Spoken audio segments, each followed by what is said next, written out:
అందరికీ నమస్తే అండి. నేను doctor Mounika 49 hospital LB Nagar బ్రాంచ్లో ఫర్టిలిటీ కన్సల్టెంట్గా వర్క్ చేస్తున్నానండి. ఈరోజు మీ అందరితో నేను ఏ టాపిక్ గురించి మాట్లాడాలనుకుంటున్నానంటే పువర్ రెస్పాండర్స్. ఇప్పుడు ఏ కపుల్స్ అయితే ఐవీఎఫ్ పద్ధతి అంటే ఈ టెస్ట్ ట్యూబ్ బేబీ పద్ధతికి వెళ్తున్నారో కొంతమంది లేడీస్ని క్లినీషియన్స్ పువర్ రెస్పాండర్స్గా గుర్తిస్తారనమాట.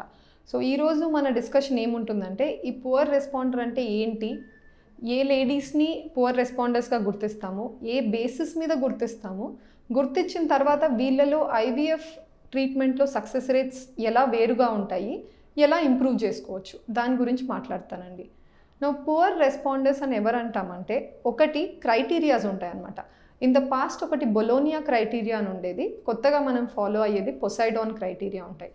డీటెయిల్స్లోకి వెళ్ళను కానీ జస్ట్ ఒక ఓవర్వ్యూ మీకు ఇవ్వాలి అంటే లేడీస్ ఎవరివైతే ఏజ్ 35 ఇయర్స్ ప్లస్లో ఉన్నారో వాళ్ళలో యూజువల్గా eggs numbers and also quality బాగా తగ్గిపోయి ఉంటుంది కాబట్టి వాళ్ళని పువర్ రెస్పాండర్స్ అంటాం. నెక్స్ట్ వచ్చేసి ఎవరికైతే డే 2 స్కాన్ పీరియడ్స్ 2వ రోజు లేదా 3వ రోజు మేము స్కాన్ చేసి తర్వాతనే ఐవీఎఫ్ ట్రీట్మెంట్ అనేది మొదలవుతుంది లేడీస్కి. సో ఆ డే 2 లేదా డే 3 స్కాన్లో రైట్ ఓవరీలో ఎన్ని ఎగ్స్ కనపడుతున్నాయి, లెఫ్ట్ ఓవరీలో ఎన్ని ఎగ్స్ కనపడుతున్నాయి అనేది ఫాలికల్స్ అంటాం. అవి మేము రాసుకుంటాం అనమాట. ఆ రైట్ సైడ్ కనపడే ఫాలికల్స్, లెఫ్ట్ సైడ్ కనపడే ఫాలికల్స్ నంబర్స్ ఏవైతే ఉన్నాయో అవి యాడ్ చేసి చూస్తాం. ఎవరిలో అయితే ఆ కంబైన్డ్ సమ్ ఆఫ్ నంబర్స్ కూడా 7 కంటే తక్కువ ఉన్నాయో వాళ్ళని మనం మళ్ళీ పువర్ రెస్పాండర్స్గా డినోట్ చేస్తాం. నెక్స్ట్ వచ్చేసి ఎగ్స్ తక్కువ ఉన్నాయని చెప్పి బ్లడ్ టెస్ట్ కూడా చేయించవచ్చు. దాన్నే ఏఎంహెచ్ అంటారు.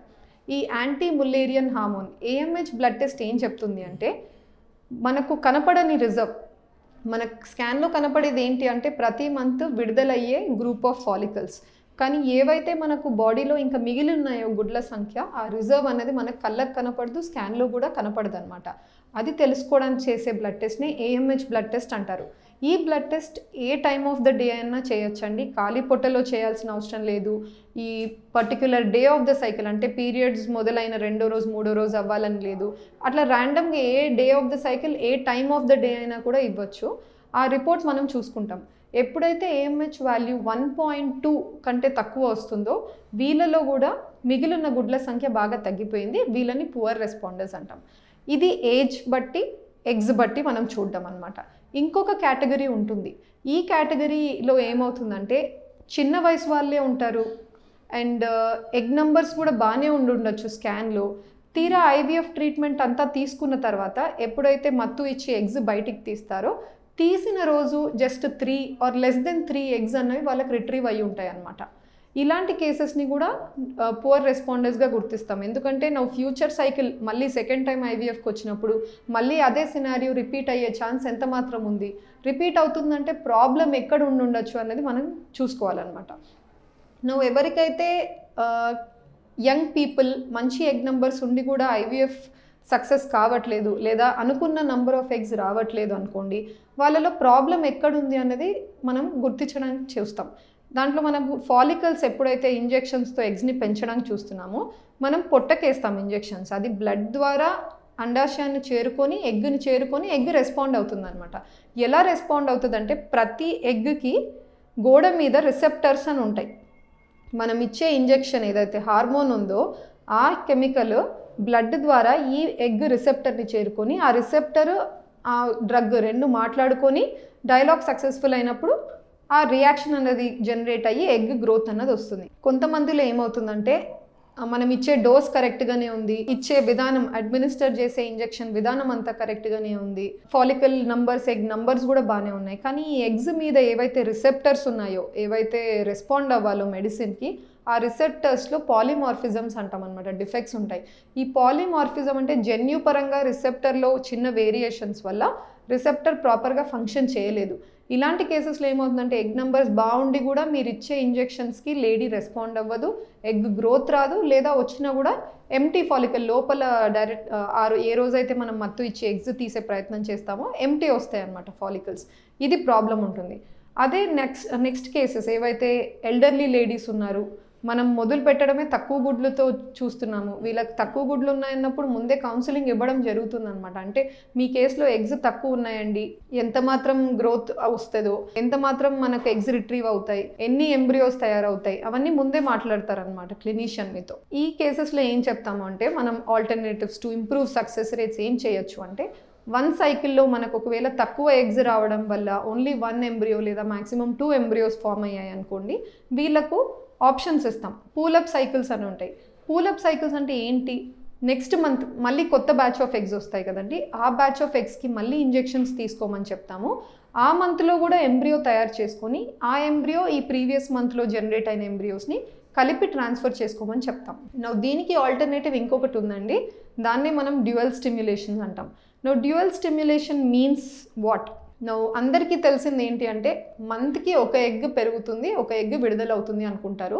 కానీ నిజానికి సైంటిఫికలీ ప్రూవెన్ ఏంటి అంటే, ఒక మంత్లో ఎన్నో వేవ్స్ ఆఫ్ ఫాలికల్స్ ఉంటాయన్నమాట. మల్టిపుల్ ఫాలిక్యులర్ వేవ్ థియరీ అంటాం. అంటే any time of the cycle మధ్యలో మీకు యాక్చువల్గా ట్యాబ్లెట్స్ అండ్ ఇంజెక్షన్స్ ఇస్తే ఒక ఎగ్ పెరగడానికి మనము ఎంకరేజ్ చేయొచ్చు. దీన్ని బట్టి ఏంటి, ఒక లేడీకి లెటర్స్ సే డే 2 ఇంజెక్షన్స్ మొదలయ్యాయి, ఎక్కడో డే 10 కల్లా అన్ని గ్రోత్ ఆఫ్ ఎగ్స్ బాగున్నాయి అని చెప్పి అనస్థీషియా ఇచ్చి ఎగ్స్ని బయటికి తీయడం జరుగుతుంది. తీసిన తర్వాత ఏమవుతుందంటే ఇంకా కూడా కొన్ని చిన్నవి ఉంటాయి అన్నమాట, ఆ మంత్కి వచ్చి ఉండవు, మిగిలిపోయి ఉంటాయి గ్రోత్ చూపినవి ఆ సైకిల్కి. ఇమీడియట్గా పికప్ అయిన 2-3 డేస్కే మళ్ళీ ఇంజెక్షన్స్ ఇచ్చి వాటిని కూడా గ్రోత్ తెప్పించవచ్చు అనమాట. ఇలా చేయడం వల్ల ఏమవుతుందంటే ఒకే మంత్లో మనకు 2 టైమ్స్ పికప్ జరుగుతుంది లేడీకి, అండ్ 2 టైమ్స్ పికప్లో మనం ఎగ్స్ వస్తాయి, ఎక్కువ నెంబర్ ఆఫ్ ఎంబ్రియోస్ ఫామ్ అవుతాయి. అడ్వాంటేజెస్ ఒకటి, టైం బాగా, అంటే 2 సైకిల్స్ వెళ్ళినప్పుడు 2 డిఫరెంట్ మంత్స్ వెళ్ళాల్సి వస్తుంది. ఇక్కడ సింగిల్ మంత్లో 2 సార్లు పికప్స్ చేసుకొని ఎంబ్రియోస్ని తయారు చేసుకోగలుగుతున్నారు పువర్ రెస్పాండర్స్లో. సెకండ్ అడ్వాంటేజ్ ఏంటి అంటే, ఎంతోమంది క్వశ్చన్ చేశారు, ఇలా చేయడం వల్ల క్వాలిటీ ఆఫ్ ఎగ్ ఏమన్నా వేరుగా ఉంటుందా, ఎంబ్రియో జనరేషన్ రేట్ లేదా ఎంబ్రియో క్వాలిటీ ఎఫెక్ట్ అవుతుందా నెగిటివ్గా అని చెప్పి. ఇన్ఫ్యాక్ట్ ఒక స్టడీ జరిగింది అండి, ఏంటి అంటే ఫస్ట్ హాఫ్లో పికప్ అయిన ఎంబ్రియోస్ని సెకండ్ హాఫ్లో పికప్ జరిగిన ఎంబ్రియోస్ని కంపేర్ చేశారనమాట. చేసినప్పుడు ఏమైందంటే ఎక్కువ డే 5 అంటే బ్లాస్టోసిస్ట్ వరకు వెళ్ళగలిగే శక్తి ఎక్కువ నెక్స్ట్ లాటర్ పికప్లోనే ఎక్కువగా చూసారనమాట. అందుకని ఇలా చేయడం వల్ల మనకి ఎంబ్రియో క్వాలిటీ మీద ఎటువంటి నెగిటివ్ ఇంపాక్ట్ అయితే జరగదు, వీ హ్యావ్ అడ్వాంటేజెస్ అనమాట. కానీ అందరికీ ఇది సూటబుల్ అన్నది ఇండివిజువల్ బేసిస్, ఇండివిజువల్ కేస్ మీద ఆధారపడి ఉంటుంది. మీ పర్టిక్యులర్ డాక్టర్ లేదా క్లినిషియన్ ఎవరున్నారో వాళ్ళు స్కాన్స్ చేసుకుంటూ చూసుకుంటారు ఎంత మాత్రం మీ కేస్ సూటబుల్ ఉంది, ఇలా నెక్స్ట్ పికప్ సేమ్ మంత్లో తీసుకెళ్ళడానికి సూటబిలిటీ ఉందా లేదా అన్నది చూసుకొని మాత్రమే చేయాల్సి వస్తుందండి. అందుకని పువర్ రెస్పాండర్స్లో మోస్ట్ ఇంపార్టెంట్ ఇస్ కేటగరైజేషన్. అంటే మీరు ఏ కేటగిరీ పువర్ రెస్పాండర్లో వస్తున్నారు, అంటే యంగ్ పీపుల్ తక్కువ ఏజ్ ఉండి పువర్ రెస్పాండర్సా, లేదా తక్కువ ఏజ్లోనే తక్కువ ఎగ్స్తో ఉన్నారా, లేదా ఓల్డర్ ఏజ్తో అది నార్మల్గా వచ్చిన తక్కువ ఎగ్స్ వల్ల వచ్చే ప్రాబ్లమా. సో మీరు ఏ కేటగిరీలో వచ్చారన్న దాన్ని బట్టి ట్రబుల్ షూటింగ్ జరుగుతుంది. ప్రీవియస్ ఐవీఎఫ్ సైకిల్స్ జరిగి ఏదైనా ఫెయిల్యూర్ అయింది అంటే దాంట్లో ఏమేమి ఇంజెక్షన్స్ ఇచ్చారు, ఎన్ని నెంబర్ ఆఫ్ ఎగ్స్ వచ్చాయి, ట్రీట్మెంట్ ఎలా ఉండే, ఏమన్నా ఇప్పుడు మార్పులు చేయొచ్చా అన్నవి చూసుకుంటారనమాట. కొంతమందికి ఏమవుతుందంటే ఎగ్స్ బాగానే వస్తాయి, కణాలు వేస్తారు, ఎంబ్రియోస్ ఫామ్ అవ్వడం ఫెయిల్ అవుతుందన్నమాట, ఫర్టిలైజేషన్ ఫెయిల్యూర్. ఇలాంటి కేసెస్లో కణం సైడ్ నుంచి కూడా మనము వేరియేషన్స్ తీసుకురావాలి. డైరెక్ట్గా ఫ్రెష్ స్పర్మ్ యూస్ చేశారనుకోండి ప్రీవియస్ ఐవీఎఫ్ సైకిల్ ఇక్సీకి, ఈసారి ఏం చేస్తాము అంటే టెస్టిస్ నుంచి నీడిల్ వేసి స్పర్మ్ తీస్తే అటువంటి స్పర్మ్ క్వాలిటీ బెటర్ ఉంటుందా అనేది ప్రయత్నం చేస్తారనమాట. అలా చేస్తే కూడా మనకు నెక్స్ట్ ఐవీఎఫ్లో ఇంప్రూవ్డ్ సక్సెస్ రేట్స్ చూసే అవకాశాలు ఉంటాయి. Thank you.